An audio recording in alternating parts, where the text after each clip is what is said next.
Meus amados irmãos e amigos, eu vos saúdo com a doce e gloriosa paz do Senhor. Queremos, neste momento, glorificar o nome do nosso Deus por mais esta grande oportunidade que Ele tem nos concedido com vida e disposição para estarmos fazendo esse trabalho que nos dá muita alegria, muita satisfação, porque sabemos que estamos fazendo para o Senhor. Quero agradecer a você que é inscrito, você que tem acompanhado os nossos trabalhos, e eu espero que o façam sempre. Observe se você está inscrito, se você está recebendo as notificações, para que esse trabalho surta mais efeito e a palavra de Deus seja melhormente espalhada perante todo o universo. Deus abençoe a sua família, você que é professor da escola bíblica, você que é superintendente da escola bíblica, você que é um aluno assíduo, você que ama a escola bíblica, você que ama aprender a palavra do Senhor. Deus abençoe e eu lhe peço que nos acompanhe nesse trabalho maravilhoso. No domingo passado, nós estudamos na lição de número 8, confessando e abandonando o pecado. Ali nós aprendemos que não adianta confessar e não abandonar, ou ainda não adianta abandonar sem ter confessado, porque há uma distância muito grande entre um e outro. A confissão do pecado não dispensa que quem confessou o abandone, e quem abandonou, o abandono também não dispensa que quem quer abandonar também confesse.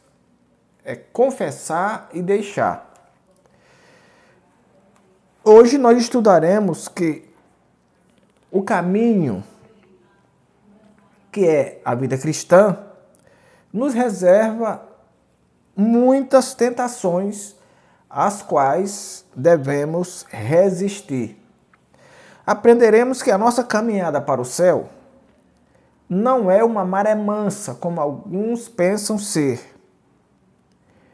A nossa caminhada para o céu exige muito cuidado, exige muito apego à palavra de Deus e obediência aos seus estatutos. No Evangelho segundo João, capítulo 16 e versículo 33, nós podemos ler o seguinte: tendo-vos dito isto, para que em mim tenhais paz, no mundo tereis aflições, mas tende bom ânimo, eu venci o mundo. Portanto, essa nossa caminhada não é fácil, não é um mar de facilidades, não. Nós precisamos saber que encontraremos dificuldades. Agora, teremos que ter também a consciência de que o nosso Deus nos dará a condição de que essas dificuldades sejam vencidas, porque é Ele mesmo que vencerá por nós. Mas o que é mesmo tentação? Já que nós estudaremos resistindo à tentação no caminho. Tentação é um impulso exterior, isto é algo que vem de fora para dentro, que tem como objetivo nos neutralizar. E, sendo nós neutralizados por esse impulso, por essa força, nós cedamos e, portanto, pequemos. O pecado, ele tem duas vertentes. Ele se origina no diabo e ele se origina também no próprio homem. sendo que, sendo originado pelo diabo ou pelo próprio homem, ele é cometido pelo homem, na esfera humana. Em Gênesis capítulo 3, versículo 5, nós lemos o seguinte: porque Deus sabe que no dia em que dele comerdes, se abrirão os vossos olhos e sereis como Deus, sabendo o bem e o mal. Nós vamos ler aqui de 1 a 5. Ora, a serpente era mais astuta que todas as alimárias do campo que o seu Deus tinha feito. E esta disse à mulher: é assim que Deus disse, não comereis da árvore do jardim? E disse a mulher: do fruto da árvore do jardim comeremos, mas do fruto da árvore que está no meio do jardim, disse Deus, não comereis dele, nem nele tocareis, para que não morrais. Então a serpente disse à mulher: certamente não morrereis, porque Deus sabe que no dia em que dele comerdes, se abrirão os vossos olhos e sereis como Deus, sabendo o bem e o mal. Então aqui é a primeira tentação que a Bíblia registra lá no Gênesis. Foi quando a serpente convenceu a mulher a comer da árvore que Deus havia proibido, e ela tendo comido, ela ofereceu também ao seu marido que comeu e pecaram os dois juntos. Imagine que a mulher, Eva, para pecar, ela inventou algo que não estava escrito. Deus não havia dado ordem acerca de que eles não comessem da árvore que há no meio do jardim. Isso não foi dito por Deus. A história do meio do jardim foi a própria mulher que inventou, dando ouvido ao inimigo. Ela inventou essa história do meio do jardim e aí pecou. Então essa é o pecado que vem do próprio diabo. Mas existe também o pecado que vem do homem, que o próprio homem tenta. Ainda em Mateus capítulo 4, versículo 1, nós podemos ler: então foi conduzido Jesus pelo Espírito ao deserto para ser tentado pelo diabo. Então o diabo, ele é também uma origem, e a mais perigosa, do pecado. Na origem humana, nós podemos ler em Tiago, capítulo 1, e versículos 14 e 15, que nos diz: mas cada um é tentado quando atraído e engodado a sua própria concupiscência. Depois, havendo a concupiscência concebida, dá à luz o pecado, e o pecado, sendo consumado, gera a morte. Então, Tiago, ele dá aqui o caminho, a trajetória do pecado. De onde se origina o pecado? O pecado, ele se origina quando ele vem da origem humana. Segundo o Tiago 1,14, diz o seguinte: mas cada um é tentado quando atraído. Então, primeiro, a pessoa é atraída por alguma coisa que ele vê, pelos olhos. São os pecados dos olhos. Ele vê alguma coisa e aquilo que ele viu lhe atraiu. Ele sendo atraído, logo ele é engodado, isto é, ele é enganado pela atração dos olhos e pelo desejo de concluir aquilo. Então ele é atraído, ele é enganado por aquela atração e logo ele deseja aquilo que ele viu. Depois, havendo a concupiscência concebida, isto é, ele tendo, o coração já tendo dito que aquilo apesar de ser pecaminoso, mas atrai, agrada, dá à luz o pecado. Então veja que a atração o engano, a concupiscência, a concepção e, por conseguinte, a morte. Ele vai lá, às vezes, de um simples olhado até a morte. É aí onde o homem de Deus e a mulher de Deus têm que vigiar. Porque de um simples olhar pode se originar um pecado que vai levar infalivelmente à morte. Então a nossa caminhada, como o escritor da carta aos Hebreus diz, que nós devemos correr a carreira que nos está proposta. E a carreira que nos está proposta, ela tem início, meio e fim. Onde foi o início da carreira que nos está proposta? Que carreira é essa? É a viagem para o céu. Então, essa carreira se iniciou lá no Calvário, quando Jesus se entregou na cruz para que eu e você alcançasse o perdão do pecado. Então, lá no Calvário, em Jesus, essa carreira se inicia. E ela vai terminar lá no céu. Então, ela teve início e o meio é esse que nós estamos traçando hoje. Andando, cuidadosos, para que não atraiamos por aquilo que não é de Deus. Então nós temos que ter em mente essa certeza da resistência à tentação. Resistir é fazer-se forte. A Bíblia diz que nós devemos temer a Deus, resistir ao diabo e ele fugirá de nós. Então ninguém terá a condição de resistir às tentações se Deus não estiver com ele. Temer a Deus é estar de acordo com a palavra, é viver uma vida piedosa, é abandonar o mundo e seus prazeres.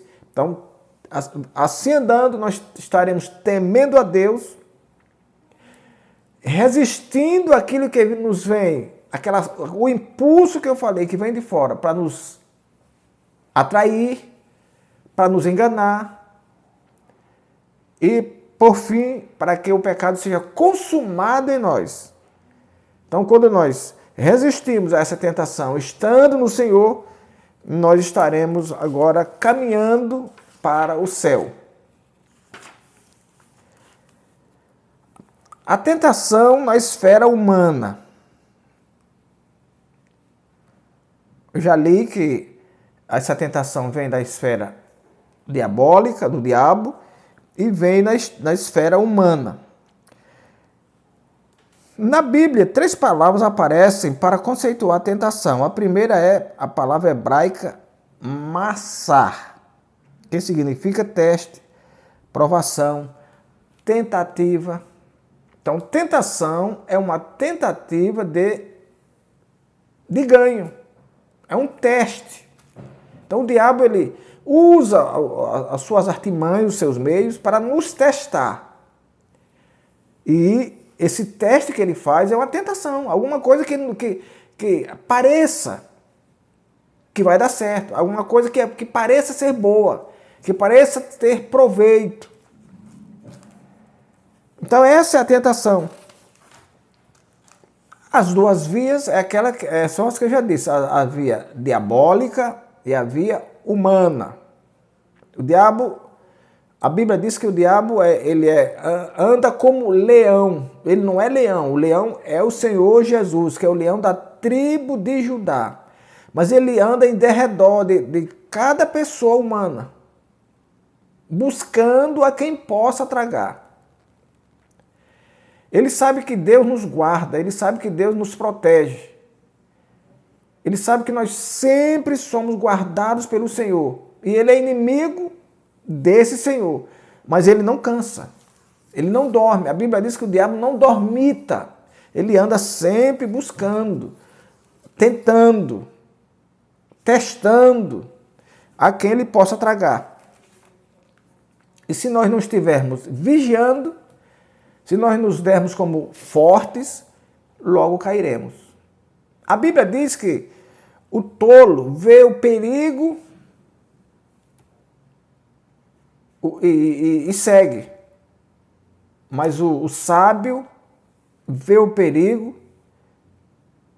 e fica. Isto é, o tolo segue no perigo e cai. Ele não identifica o perigo como algo que vai lhe derrubar.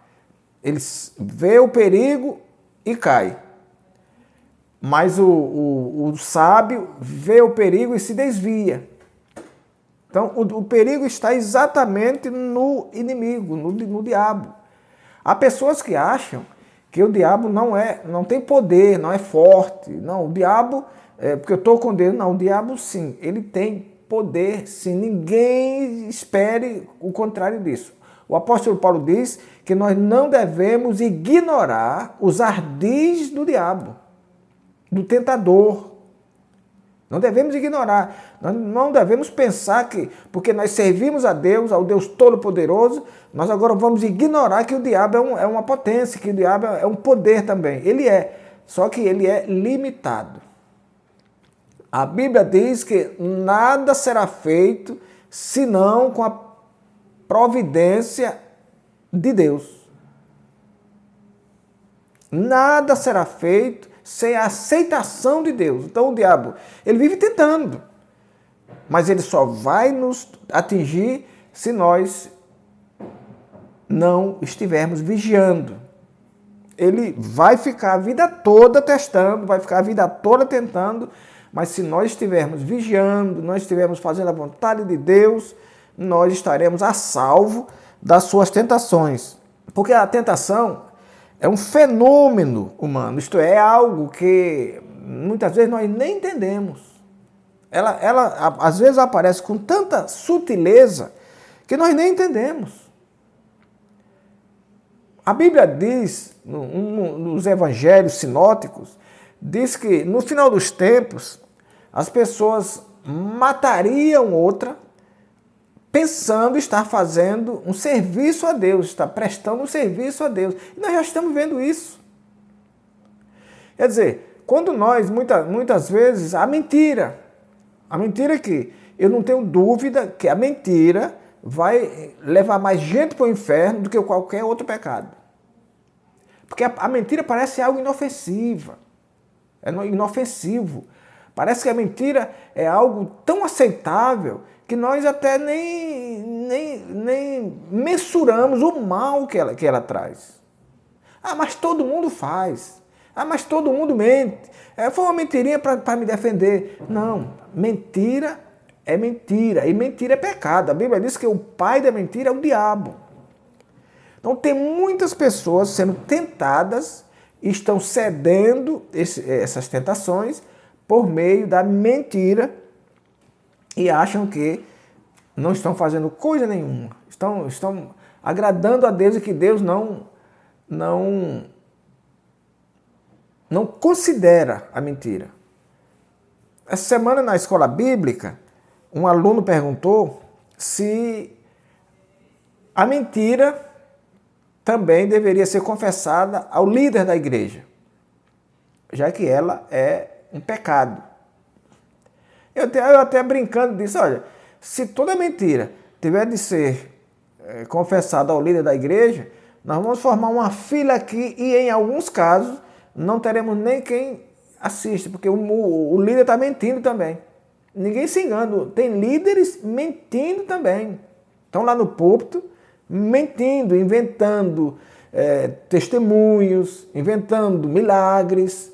Então, se as pessoas forem confessarem-se com essas pessoas, mentirosas também, vai ser um trajeto sem fim. Portanto, o que nós devemos fazer é evitar a mentira. A Bíblia diz que nós devemos confessar os pecados uns aos outros e orar uns pelos outros. A mentira está nesse meio. Se eu sei que eu estou sendo vencido, estou sendo engolido pela mentira, eu devo contar alguém, não precisa ser o pastor, não. Devo contar alguém, pedir oração para que a pessoa em oração me ajude a me livrar da prática da mentira. De outra forma, ou quem estiver mentindo vai se haver com o pai dele, que é o diabo, e aí Deus não estará. Glória ao Senhor. Nós vemos a tentação do Senhor Jesus Cristo lá no pináculo do templo, e que ele foi tentado em 3 áreas. Mas em todas elas ele foi vencedor. Em todas elas. Na primeira tentativa, ele foi tentado no alimento. No alimento, das coisas daqui. E o diabo diz que, se é que ele é Deus mesmo, ele transforme em pão. Vamos ler aqui. Está escrito, na primeira tentação, ele disse, está escrito, nem só de pão, não, o nosso Senhor venceu o diabo com a palavra de Deus em todas as áreas da tentação. Ele respondeu, está escrito. Na primeira tentação ele disse, está escrito, nem só de pão viverá o homem, quando ele queria que o Senhor transformasse o monte em pão. Podemos dizer que Jesus foi tentado em 3 áreas, a área física, a natureza divina e a espiritual. Na área física, o diabo o tentou pedindo que transformasse pedras em pães. Pedras em pães. Quer dizer, não, você não é Deus. Isso é uma tentação. Muitas pessoas caem nessa tentação. Porque acham que, porque são crentes, elas devem estar agora se expondo ou fazendo uma demonstração de poder, de crença ao diabo. Não, você não diz que é Deus, transforme pães, pedras em pães. E o Senhor responde, nem só de pão viverá o homem, mas de toda a palavra que sai da boca de Deus. Na segunda, ele foi na natureza divina, tentado na natureza divina. O diabo inventou ali, porque ele estava em jejum há 40 dias. Ele, não, vou pegar aqui, ele está 40 dias em oração, em jejum, ele está com fome, e na verdade estava, a Bíblia diz que ele estava, mas não se deixou levar pela tentação do diabo. Ele foi tentado, segundamente, na natureza divina. O diabo tenta pedindo que ele se atirasse do pináculo do templo, pois os anjos o ajudariam, porque está escrito, dará anjo ao seu respeito. Em nenhuma dessas tentações Jesus caiu, porque ele era Deus, apesar de ele estar com fome, mas ele é Deus. Ele é Deus. Ninguém jamais poderá vencer um crente que está em oração, um crente que está em comunhão com a igreja, um crente que é o seguidor da Bíblia, que é um observador da palavra de Deus. Ninguém. Nem o diabo. E há tentações que são fortes. Mas eu não tenho dúvida que em todas elas o Senhor nos dará saída, nos dará escape. Todos somos tentados. Essa é uma certeza de que todos nós somos tentados. O apóstolo Paulo fala que no final dos tempos haveria tempos trabalhosos. O próprio Jesus disse que no mundo teríamos aflições, mas ele diz o quê? Tende bom ânimo. Quer dizer, busque ânimo. Busque ânimo na oração, no louvor, na igreja. Busque ânimo e você, porque eu venci, certamente você buscando ânimo, você também vencerá. Então, por mais que nós sejamos disciplinados na oração, no jejum, na leitura da palavra, nós não estaremos a salvo das tentações. Porque o diabo vive para isso. A ocupação dele é tentar. E além dele, nós próprios. Além do diabo ser o indutor de tentação, nós também nos induzimos, nós próprios nos induzimos à tentação. Quando, por exemplo, nós somos tentados a possuir mulheres alheias.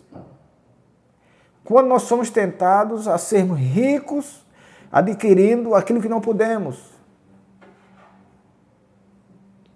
Tudo isso é uma indução ao pecado. Veio do diabo? Não, veio de nós mesmos. Mas aí o diabo se aproveita.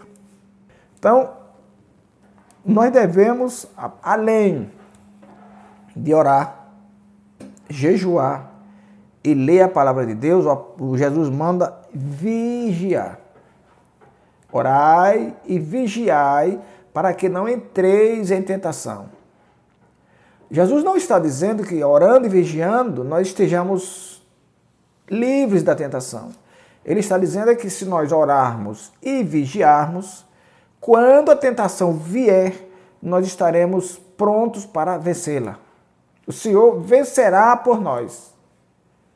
O que nós não podemos fazer é deixar que o tempo, faz como uma música que tem aí de um cantor profano que diz, deixa a vida me levar.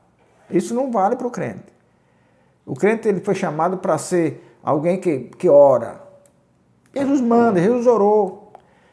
Jesus orou 40 dias e 40 noites, depois foi tentado. A Bíblia diz que quando Jesus foi escolher os apóstolos, ele orou, passou a noite toda orando.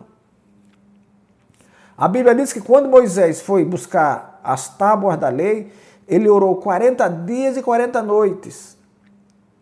Trazendo-as, encontrou o povo adorando um bezerro de ouro, ele quebrou as tábuas e depois orou mais 40 dias e 40 noites para buscar as segundas. O apóstolo Paulo disse que por onde ele andava, sempre buscava um lugar de oração. Então, se os grandes homens de Deus, as grandes mulheres de Deus vencerem pela oração, não será nós que venceremos sem ela. E já que todos somos tentados, nós devemos vigiar para que, sendo tentados, vençamos essa tentação. Há um hino, salvo engano, do pastor Paulo Leiva Macalão, que ele diz que tentado não cedas.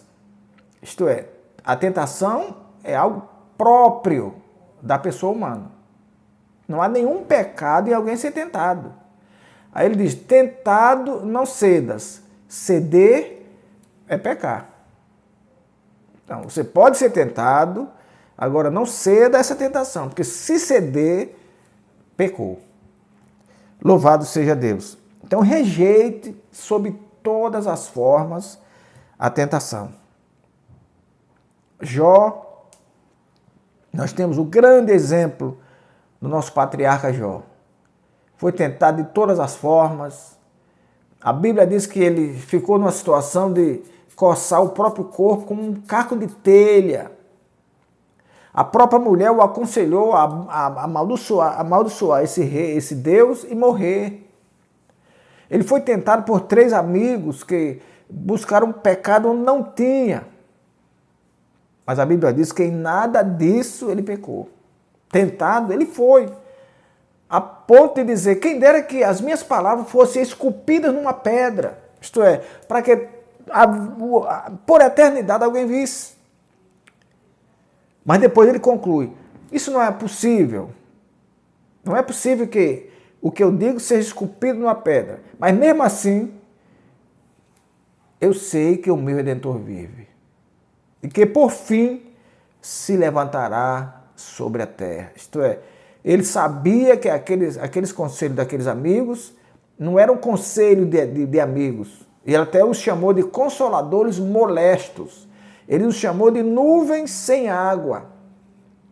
Ele sabia que Deus viria em seu favor, que Deus ouviria as suas orações e que não deixaria cair. E o que acontece é que a Bíblia diz que no final Deus lhe devolveu tudo em dobro. E Jó, que era o mais rico do Oriente, continuou sendo o homem mais rico do Oriente. Então, se nós sabemos que estamos propensos à tentação, e essa tentação tem uma propensão muito forte também para a queda, nós devemos ser muito cuidadosos. Às vezes nós vamos orar e uma das primeiras coisas, das primeiras palavras que nós pronunciamos são de pedido. Pedido para Deus abençoar o marido, a mulher, os filhos, o trabalho, o carro, para abençoar tudo. Na verdade, há algo que às vezes nós ignoramos e que é muito importante. É arrependimento. Nunca nos esqueçamos de nos arrepender e pedir a Deus perdão dos pecados. Jó fazia isso. A Bíblia diz que ele se reunia na casa de cada filho para oferecer sacrifício, porque porventura eles haviam pecado. E Jó não tinha a certeza do pecado dos filhos, mas dizia a ele, porventura pecaram, então é preciso que nós busquemos em Deus o perdão. Então, no meio da caminhada, como eu disse, que começou lá no Calvário e vai terminar no céu, para quem aceitar Jesus, ou no inferno, para quem não aceitar, nós devemos sempre estar nos relacionando com o nosso Deus e, sobretudo, pedindo perdão dos nossos pecados. Porque muitas vezes nós pecamos de forma inconsciente. A Bíblia diz que não entrarão nos céus os mentirosos e os que amam a mentira. Então, nós temos duas classes de mentirosos. Nós temos as pessoas que mentem e temos as pessoas que contam mentiras. As pessoas que mentem são aquelas que maquinam a mentira. São aquelas que criam, são aquelas que se alegram em mentir. Essas são perigosas. Essas, se não se arrependerem, vão direto para o inferno. Mas nós temos também as pessoas que contam as mentiras. Eu posso contar uma mentira, eu posso me passar por mentiroso, não porque eu formulei uma mentira, mas porque eu contei uma mentira que eu ouvi e não vigiei. Muitas vezes, agora na época das mídias sociais, nós estamos vendo isso. Pessoas recebem mentiras das mais variadas, não criticam, não observam e logo passam à frente. Então, lá na frente alguém vai dizer, isso aqui é mentira, e aquele camarada ali, o Braz ali que me passou, é um mentiroso, porque ele passou para mim. E eu menti de forma que eu não queria mentir, mas menti, porque não fiz a crítica. E que crítica é essa? Olha, se alguém me diz alguma coisa, eu tenho que dizer, bom, será que isso é verdade mesmo? É uma crítica. A mentira está aí, o diabo está semeando a mentira a todo custo. Será que isso é verdade? E se for verdade, será que vale a pena eu repassar, eu compartilhar? O que é que eu vou ganhar com isso? Em estar pegando mentiras ou coisas que parecem verdades e compartilhando. Eu vou ganhar o quê com isso? Ora, se eu não tenho certeza que é mentira, nem vou ganhar nada com isso, não vou repassar. Eu não vou compartilhar. Fica aqui e quem quiser que repasse. Então, são essas vezes que eu posso mentir de forma inconsciente, sem querer mentir, mas eu menti. E isso quebra a regra da resistência à tentação. Quando eu não vigiei, quando eu não critiquei aquilo que eu vi e repassei. Lá na frente, ela vai ser desnudada como mentira e eu passarei por mentiroso. Então, que nós possamos ser mais cuidadosos na hora de resistir às tentações. Assim podemos desfrutar mais de uma vida em santidade e comunhão com Deus. Por isso, ao oferecermos resistência à tentação, ao longo da jornada, lograremos êxito e receberemos a coroa da vida. Eu vou ler aqui em Tiago, capítulo 1 e versículo 2. Meus irmãos, tende grande gozo quando cairdes. Tiago 1, 12. Bem-aventurado o varão que sofre a tentação, porque quando for provado, receberá a coroa da vida, a qual o Senhor tem prometido aos que o amam. Que o Senhor nosso Deus nos abençoe e nos guarde até o nosso próximo encontro. Inclinai os vossos ouvidos e vinde a mim, ouvi e a vossa alma viverá.